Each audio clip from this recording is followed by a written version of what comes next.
a small village nestled by a river, there lived a humble carpenter known for his skill and his soft heart. He was known for building strong homes and sturdy bridges.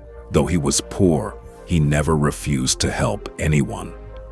One monsoon season, the rains were relentless and the river burst its banks, turning the village into a raging torrent. While trying to salvage wood from his workshop, the carpenter saw a massive venomous snake struggling against the current, trapped by debris. It was thrashing, clearly exhausted and terrified.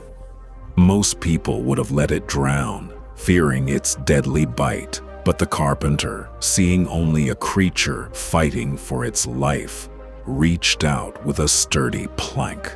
The snake, sensing an escape, climbed onto the wood. As the carpenter tried to steer the plank towards safety, the snake coiled up, preparing to strike. "Wait!" the carpenter shouted over the storm. "Why would you bite me? I am saving your life." The snake hissed. "It is my nature to bite. You knew what I was when you picked me up."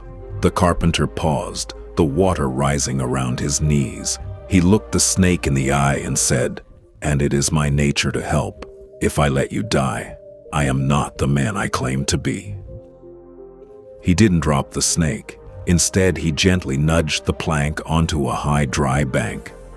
The snake slithered off into the brush, looked back once, and disappeared. The rain became even stronger. The roaring river crashed against the bridge with terrifying force.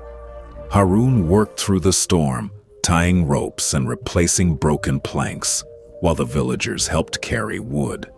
Suddenly, the bridge began to collapse.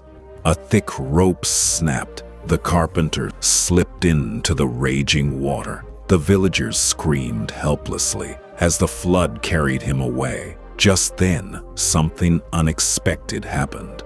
The same snake appeared on a floating tree trunk. Instead of attacking, it coiled around a long vine hanging from the riverbank. The carpenter grabbed the vine with his last strength, and the villagers pulled him safely to shore. Everyone stood in silence. The village elder smiled and said, "Even nature remembers true kindness." When the flood finally ended, the bridge still stood. The village was safe because one carpenter refused to give up and chose compassion over fear. We often see in our lives kindness is never wasted. We often hesitate to do good because we fear that the people or circumstances we help might turn against us. But your integrity is defined by what you do, not by what others do in return. Be true to your nature, and the universe has a way of returning that kindness when you least expect it to.